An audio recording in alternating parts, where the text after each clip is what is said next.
Sobat Milenial, kalian sedang menyaksikan program Top News by ID Antems bersama saya, Larasati Putri.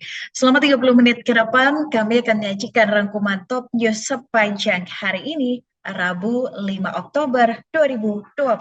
Kita awali Top News hari ini dengan informasi Presiden Joko Widodo yang terbang ke Malang, Jawa Timur pada Rabu siang tadi. Jokowi pun memberikan secara langsung santunan kepada keluarga korban tragedi di Stadion Kanjuruhan, Malang, Jawa Timur. Selengkapnya, kita simak pernyataan Presiden Joko Widodo usai menjenguk korban yang masih dirawat di Rumah Sakit Saiful Anwar, Malang, Jawa Timur pada siang tadi. Assalamualaikum warahmatullahi wabarakatuh.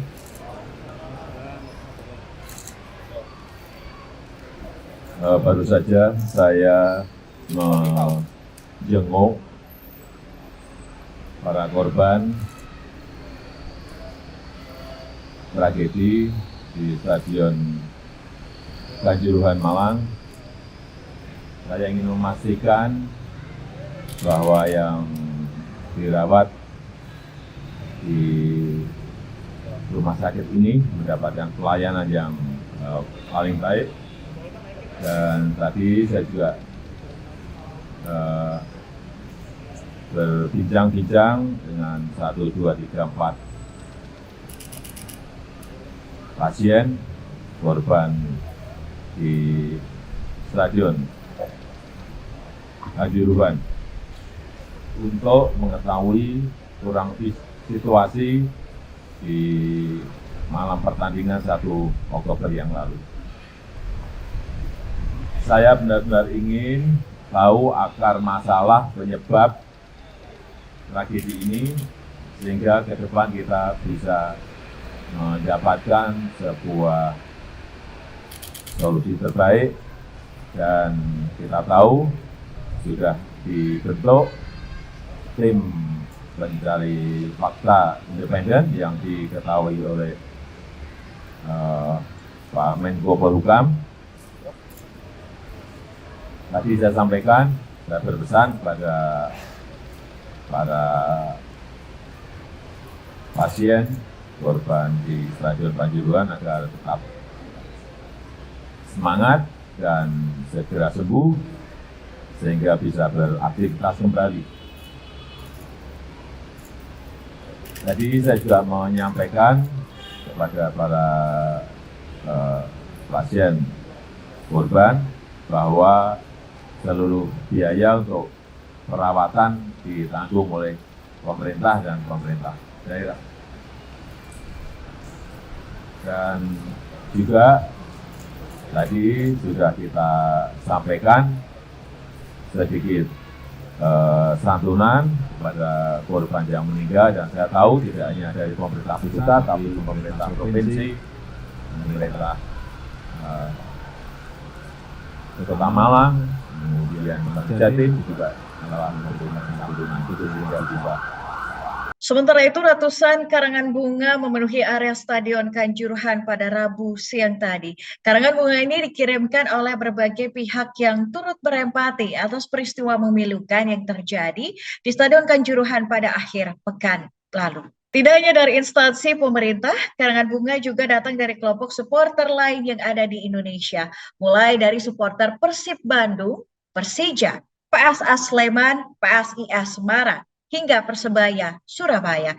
Korwil Aremania Kanjuruhan Awang Karta menjelaskan bahwa ratusan karang bunga mulai berdatangan sehari usai tragedi Kanjuruhan terjadi. Cukup banyak yang mengirimkan karangan bunga, mulai perwakilan supporter klub Liga 1, Liga 2, Liga 3, simpatisan, hingga pemerintahan. Tidak hanya itu, karangan bunga juga datang dari Presiden Republik Indonesia Joko Widodo yang diletakkan di dekat patung singa. Sejauh ini selain karangan bunga ucapan bela sungkawa, ada juga banyak perwakilan supporter yang datang langsung ke Stadion Kanjuruhan untuk melakukan tabur bunga, termasuk juga mengikuti acara tahlilan pada malam harinya. Gelombang doa terus mengalir untuk Aremania yang menjadi korban tragedi kerusuhan Stadion Kanjuruhan, Malang, Jawa Timur. Kali ini doa datang dari kota Surabaya hingga Yogyakarta. Kirimkan doa kepada saudara kita yang ada di kota Malang yang mengalami musibah. Selasa malam kemarin, pemerintah kota Surabaya, Persebaya, bersama bonek menggelar doa bersama di Taman Surya, kawasan Balai Kota Surabaya, Jawa Timur. Seluruh pemain bajul ijo, bonek bersama Wali Kota Eri Cahyadi berdiri di depan bunga-bunga yang telah ditata membentuk pita sebagai simbol duka cita. Sekelilingnya menyala api dan lilin elektrik warna-warni serta tulisan "Tak ada sepak bola yang seharga nyawa" dengan tagar "Pray for Kanjuruhan". Cahaya dari lilin-lilin yang dibawa bonek maupun bonita seolah menyemai suasana yang ada di Taman Surya. Mereka pun spontan menyanyikan lagu karya grup band Endang Sukamti berjudul "Sampai Jumpa", lagu yang mengartikan sebuah perjumpaan dan perpisahan. Sementara itu, Selasa kemarin ribuan supporter pun berkumpul di Stadion Mandala Krida, Yogyakarta untuk mendoakan para korban tragedi di Stadion Kanjuruhan, Malang. Tidak hanya berkumpul, mereka juga melakukan salat gaib dan doa bersama. Kegiatan ini diawali dengan salat Isya berjamaah, kemudian dilanjutkan salat gaib, serta tausiah dari Ustaz Salim Afilah. Pendukung PSIM Brajamusti bersama The Maiden sebagai tuan rumah dan Kapolresta Yogyakarta melantunkan doanya untuk para korban tragedi Kanjuruhan. Lantunan lagu Indonesia Pusaka dengan nyala api dari lilin-lilin pun menjadi penutup acara ini.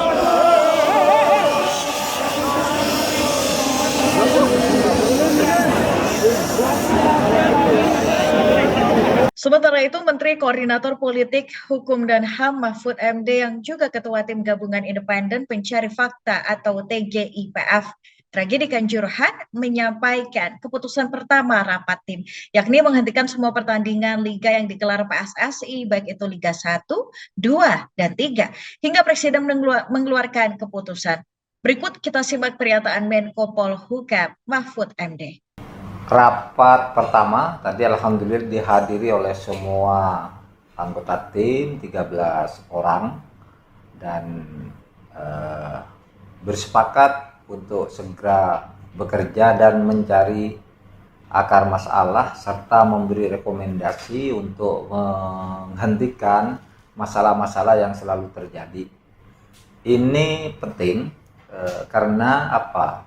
Peristiwa tentang kerusuhan di pertandingan sepak bola selalu terjadi dan selalu dibentuk tim tetapi tidak pernah berubah, sehingga akar masalahnya harus dikemukakan oleh tim ini untuk kemudian direkomendasikan apa yang harus dilakukan untuk menyelesaikan akar masalah itu. Itulah kerja tim ini, termasuk nanti menjatuhkan atau merekomendasikan penjatuhan sanksi.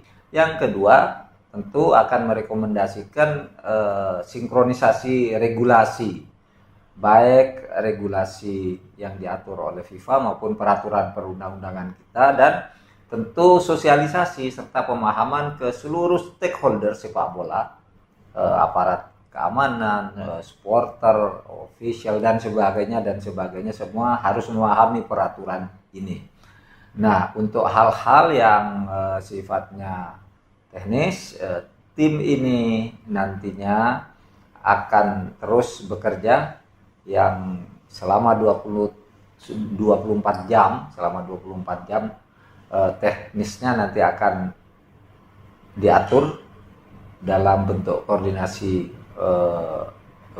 kesinambungan oleh Bapak Nur Rahmat yang adalah sekretaris dari tim ini.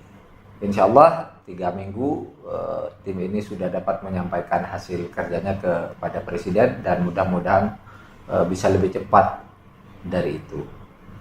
TGIPF ini tadi juga menekankan dan disetujui oleh Menpora bahwa sebuah kegiatan yang berpayung PSSI, terutama Liga 1, 2, dan 3 supaya dihentikan sampai Presiden menyatakan bisa dinormalisasi setelah tim ini menyampaikan rekomendasinya untuk seperti apa normalisasi itu harus dilanjutkan. Kita beralih ke informasi selanjutnya. Kejaksaan Agung memastikan akan tetap menjaga integritas dan profesionalitas para jaksa yang akan menjalankan tugasnya dalam perkara dugaan pembunuhan berencana terhadap Brigadir J. Jampidum Kejagung Fadil Zumhana meyakini tidak akan ada intervensi dalam perkara yang melibatkan mantan Kadif Propam Polri itu.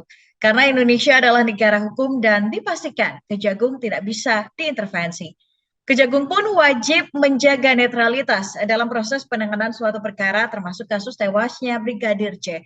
Selain itu masyarakat juga diyakini bisa mengawasi kasus yang juga menjadi atensi kepala negara tersebut.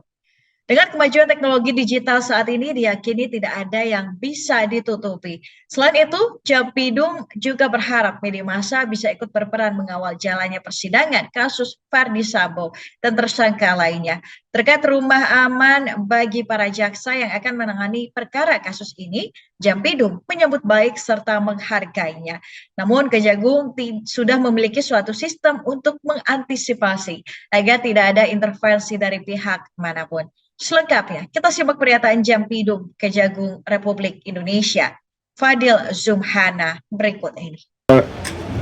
Media yang saya hormati, pada hari ini penyerahan tersangka dan barang bukti sesuai dengan ketentuan hukum acara pidana, kami akan menindaklanjutinya dengan mengambil langkah sesuai dengan kewenangan yang diatur dalam undang-undang, bahwa jaksa penuntut umum sesuai dengan ketentuan hukum acara pidana berwenang melakukan penahanan terhadap tersangka yang diserahkan kepada kami.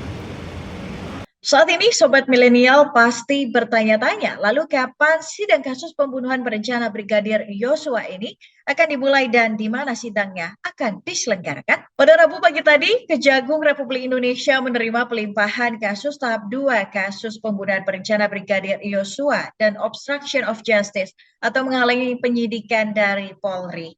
Ada 6 kontainer plastik berisi barang bukti. Salah satunya kontainer berwarna putih bertuliskan baju Yosua. Selain itu Polri juga menyerahkan kepada para tersangka kepada Kejagung seperti Ferdy Sambo, Hendra Kurniawan, Agus Nur Patria, Arif Rahman Arifin yang akan tetap ditahan di Makobrimob, sedangkan Putri Chandrawati akan ditahan di Rutan Salemba cabang Kejagung. Kemudian Richard Eliezer, Kuat Ma'aruf serta Ricky Rizal tetap ditahan di Barreskrim Polri. Usai pelimpahan tahap 2 ini, Jaksa Penuntut Umum akan mempunyai kewenangan untuk melakukan penahanan terhadap para tersangka sebagaimana yang dilakukan oleh penyidik. Sedangkan untuk sidang akan tetap dilaksanakan di Pengadilan Negeri Jakarta Selatan dan pelimpahan perkara Ferdy Sambo dan para tersangka pembunuhan Brigadir J lainnya akan dilakukan pada 10 Oktober ke Pengadilan Negeri Jakarta Selatan. Dan waktunya akan ditentukan setelah berkas perkara Ferdy Sambo dan yang lainnya dinyatakan lengkap juga dilimpahkan ke Pengadilan Negeri Jakarta Selatan. Sobat Milenial jangan kemana-mana, Top News akan kembali dengan isi dan serba-serbi ruang kerja Panglima TNI.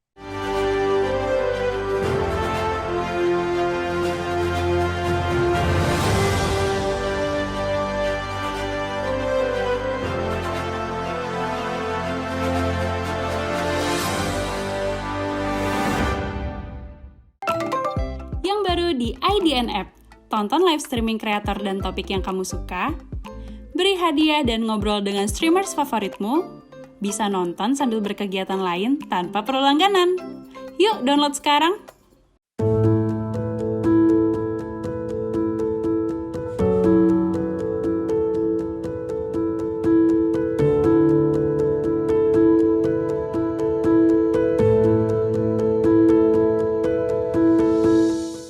Halo teman-teman community creator semua, kalian apa kabarnya nih? Nggak kerasa ternyata IDN Times Community udah menginjak usia yang ke-5 tahun. Terima kasih buat teman-teman writer yang udah setia menemani kami selama 5 tahun ini. Banyak banget pengalaman seru yang kita alami bareng-bareng, mulai dari nulis dan ngedit artikel, terus ada kompetisi nulis, bahkan sampai kemarin ada acara Indonesia Writers Festival 2021. Aku apresiasi banget semangat dan ide-ide gila kalian bikin artikel itu keren banget. Tanpa kalian semua, pastinya IDN Times Community nggak bisa sampai di sini loh. Terima kasih karena kalian sudah bersumbangsi dalam upaya mencerdaskan kehidupan bangsa melalui tulisan kalian. Tulisannya semakin berwarna karena kalian. Terima kasih untuk pertanyaan, keluh kesah, cerita yang dibagikan, saran, kritik, dan masukannya untuk IDN Times Community. Karena pesan dan kepedulian dari teman-teman ini juga lah IDN Times Community bisa sampai sejauh ini. Jadi kita bisa berbagi ilmu, terus bisa saling belajar. Jadi jangan mikir kalau komuter saja yang belajar, editor juga belajar banyak kok dari kalian. Jangan patah semangat saat tulisan kalian direvisi atau direject. Belajar menulis kadang memang butuh waktu yang tidak singkat. Ingat, what doesn't kill you makes you stronger. Kami harap teman-teman community writer semua masih terus berjalan bersama kami ke depannya. Teman-teman community writers IDN Times dimanapun kalian berada, tentu kita bersyukur bahwa kalian sudah menemani kami semuanya di IDN Times Writers selama 5 tahun terakhir. 2 tahun terakhir ini memang luar biasa berat, pandemi COVID. Mungkin di antara kita ada yang sangat sulit ya, tetapi saya tahu lewat menulis, menuangkan kreativitas, ini bisa menjadi salah satu upaya untuk tetap bersemangat bersama ya. Semoga kita bisa pulih bersama dan ternyata kreativitas dan tulisan-tulisan itu menginspirasi dan menemani pembaca dari IDN Times, khususnya community writers. Jadi mari kita bersyukur dan mari kita pulih bersama, pulih lebih kuat. Selamat ulang tahun ke-5 untuk IDN Times Community. Let's create what matters.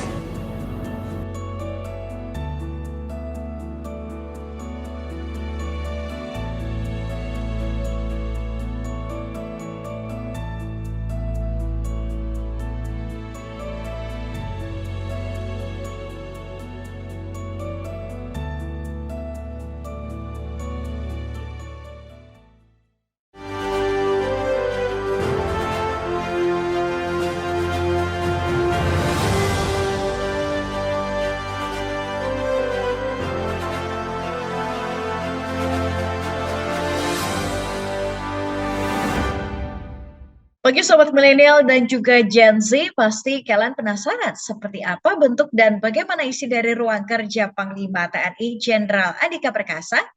Editor-in-Chief IDN Times Uni Lubis berkesempatan untuk bisa masuk ke ruang kerja Jenderal Andika.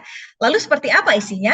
Kita simak informasi lengkapnya dalam video berikut ini. Behind the scene ruang kerjanya Panglima TNI ternyata menunjukkan kesiagaan setiap saat, nggak perlu pulang, langsung benar-benar kayak prajurit banget ini, benar-benar kayak. Dan ternyata ruangan Panglima TNI ternyata kecil guys, nggak gede-gede amat. Selamat Panglima, selamat HUT TNI 5 Oktober. Semoga TNI makin dekat dengan rakyat, dan karena itu temanya TNI adalah kita. Thank you so much. Take care. Sementara itu, peringatan Hari Ulang Tahun TNI ke-77 tahun yang digelar di Istana Merdeka dipimpin langsung oleh Presiden Joko Widodo. Hadir dalam acara ini Wakil Presiden Ma'ruf Amin, Panglima TNI, dan juga seluruh Kepala Staf. Dalam amanatnya, Presiden meminta TNI untuk mensukseskan agenda nasional dalam penanganan krisis pangan dan energi. Di acara ini juga sempat ditampilkan parade pasukan dan atraksi pesawat TNI Angkatan Udara. Berikut kita simak pernyataan Presiden Joko Widodo. Yang saya hormati Panglima Tentara Nasional Indonesia dan Kepala Kepolisian Republik Indonesia. Yang saya hormati para Kepala Staf Angkatan Darat, Angkatan Laut, dan Angkatan Udara, serta seluruh jajaran TNI di seluruh penjuru tanah air, hadirin sekalian yang berbahagia.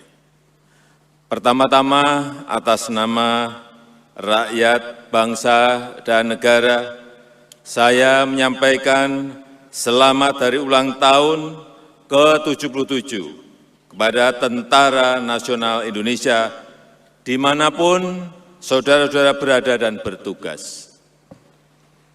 Saya menyampaikan terima kasih dan penghargaan setinggi-tingginya kepada keluarga besar TNI yang terus menjaga kedaulatan bangsa, menjaga NKRI berdasarkan Pancasila dan Undang-Undang Dasar 1945, serta melindungi seluruh tumpah darah Indonesia.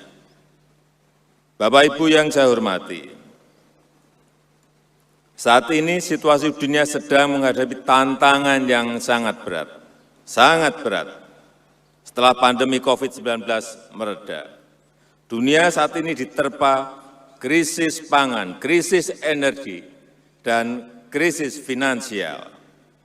Perang Rusia-Ukraina juga semakin memperparah keadaan. Situasi ekonomi dunia dipenuhi dengan ketidakpastian dan geopolitik dunia yang semakin memanas. Dalam menghadapi situasi itu, kita, bangsa Indonesia, harus terus hati-hati dan waspada. Perkokoh persatuan dan kesatuan nasional, perkokoh perdamaian dan gotong royong, saling bahu-membahu, kompak, agar Indonesia bisa menghadapi krisis dunia yang sangat berat ini. Sebagaimana telah dibuktikan dalam sejarah perjalanan Indonesia, TNI selalu berada di garda terdepan dalam menghadapi setiap tantangan-tantangan yang ada, terutama dalam menghadapi berbagai krisis yang kita hadapi. Bapak Ibu yang saya hormati, tanggung jawab kita bukan hanya menangani krisis di dalam negeri kita sendiri. Kita juga diberi kepercayaan untuk memberikan kontribusi kepada dunia. Tahun ini di masa-masa sulit sekarang, Indonesia memegang presidensi G20. Indonesia juga dipercaya sebagai anggota Champion Group of the Global Crisis Response, dan tahun depan Indonesia akan menjadi ketua ASEAN. Kita harus mampu menunjukkan pada dunia bahwa kepemimpinan Indonesia di G20 bisa menghasilkan aksi dan solusi yang konkret agar krisis dunia tidak berlanjut dan membangun dunia yang lebih mampu menghadapi tantangan ke depan. Saya minta kepada jajaran TNI dan jajaran Polri untuk bersinergi mensukseskan berbagai agenda nasional ini. Dukung agenda-agenda nasional dalam penanganan krisis pangan, krisis energi, dan krisis finansial. Bantu kemandirian pangan, pengendalian inflasi, jaga pertahanan dan keamanan agar masyarakat bisa berkarya optimal dalam menghadapi berbagai macam tantangan-tantangan yang ada. Hadirin yang saya hormati, di tengah tantangan bangsa yang sangat kompleks, saya minta TNI tetap harus meningkatkan profesionalitasnya. TNI harus terus secara bertahap melanjutkan pemenuhan minimum essential force. Pembangunan kekuatan perlu terus selaras dengan pembangunan nasional, dan program bela negara perlu dilanjutkan sesuai prinsip-prinsip demokrasi untuk mempertahankan kelangsungan hidup berbangsa dan bernegara sesuai Pancasila dan Undang-Undang Dasar 1945. Pemerintah, masyarakat, bangsa dan negara menaruh harapan besar terhadap kontribusi TNI. Teruslah memegang teguh jati diri TNI sebagai tentara rakyat, tentara pejuang, tentara nasional, dan tentara profesional. Jadilah garda terdepan dalam menghadapi setiap ancaman, setiap tantangan, setiap hambatan dan gangguan. Bersikap dan bertindaklah secara profesional sesuai Pancasila dan Undang-Undang Dasar 1945, Sabta Marga dan Sumpah Prajurit. Peliharalah kemanunggalan TNI dengan rakyat, karena bersama rakyat TNI akan kuat. Terakhir, ingatlah selalu sifat-sifat prajurit. Prajurit itu pantang menyerah, selalu tabah, selalu loyal, selalu tulus, dan selalu rela berkorban untuk kejayaan dan kemajuan rakyat Indonesia dan Negara Kesatuan Republik Indonesia. Demikian amanat saya, selamat bekerja dan mengabdi untuk nusa dan bangsa. Semoga Tuhan Yang Maha Kuasa selalu bersama kita semuanya. Dirgahayu Tentara Nasional Indonesia. Bersatu, berjuang, kita pasti menang. Terima kasih. Wassalamualaikum warahmatullahi wabarakatuh. Sobat Milenial, jangan kemana-mana, Top News akan kembali dengan informasi terbaru dari kasus prank KDRT oleh pasangan YouTuber Baim dan Paula.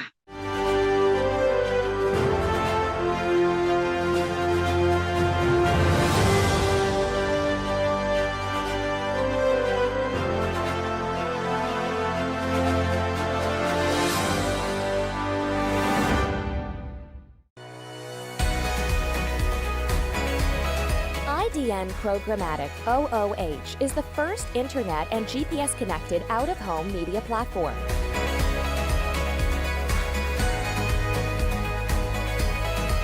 Creating public-private partnership with the city we operate in, we utilize taxis and ride-sharing vehicles for distribution and scale. Our proprietary technology provides granular audience targeting from hyper-local location, time, weather, to dynamic content.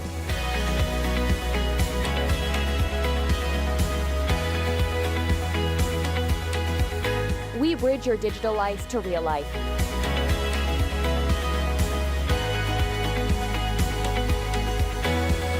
Our innovation revolves around engagement and impact with emphasis on action. IDN Programmatic OOH. Smart screens for smarter cities.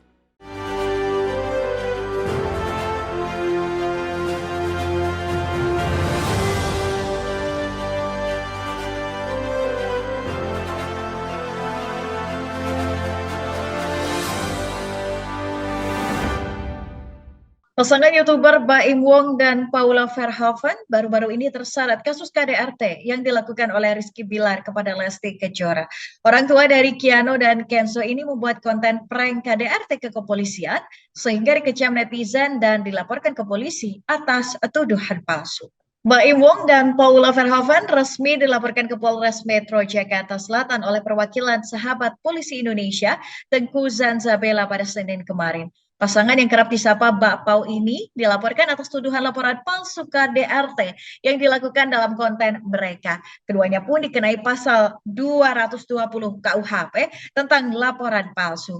Baim dan Paula pun terancam hukuman pidana paling lama 16 bulan penjara. Baim serta Paula akan segera diperiksa oleh polisi terkait kasus konten prank KDRT. Pihak kepolisian juga segera menjadwalkan pemanggilan terhadap keduanya. Hingga hari ini pihak Baim dan Paula belum menangani terkait adanya laporan ini. Sebelumnya Baim sudah mendatangi Polsek Kebayoran Lama untuk meminta maaf. Dengan mengakui kesalahannya sudah menipu pihak kepolisian. Ia mengaku membuat konten di mana KDRT menjadi topik utama. Selain itu Baim Wong dan Paula juga sudah menghapus konten prank KDRT dari kanal YouTube-nya. Timnas U17 malam ini akan menghadapi Timnas Uni Emirat Arab dalam laga lanjutan kualifikasi Piala Asia Under-17 2023. Para pemain Garuda Muda diharapkan bisa menang untuk memuluskan target juara grup B agar lolos dari fase grup. Sebelumnya Timnas asuhan pelatih Bima Sakti menang telak 14-0 melawan Guam. Para pemain Timnas U17 terus mempersiapkan diri jelang menghadapi Timnas Uni Emirat Arab di Stadion Pakansari, Bogor. Pelatih Bima Sakti memberikan menu latihan ringan untuk menjaga fisik pemain. Pelatih Bima Sakti menilai Uni Emirat Arab adalah tim yang bagus. Terlebih Timnas Uni Emirat Arab juga menang besar 9-0 melawan Timnas Guam. Bima mengingatkan para pemain Garuda Muda untuk tetap waspada menghadapi kecepatan pemain lawan yang memiliki postur tubuh lebih tinggi. Para pemain juga diminta untuk tidak terpancing melakukan pelanggaran yang menyebabkan tembakan bebas bagi lawan. Timnas U17 pada pertandingan sebelumnya menang telak 14-0 melawan Guam. Jika Indonesia menang melawan Uni Emirat Arab, maka peluang menjadi juara grup B akan semakin besar untuk lolos ke final Piala Asia U17 2023 di Uzbekistan. Informasi tadi menutup perjumpaan kita hari ini, Sobat Milenial. Terima kasih sudah menyaksikan Top News. Ikuti terus perkembangan berita-berita terbaru hanya di IDN Times. Saksikan terus Top News by IDN Times setiap Senin hingga Jumat pukul 18.30 waktu Indonesia Barat. Dan jangan lupa untuk mendownload IDN App. Selarsati Putri bersama tim yang bertugas mengucapkan terima kasih. Terus patuhi protokol kesehatan dan sampai jumpa.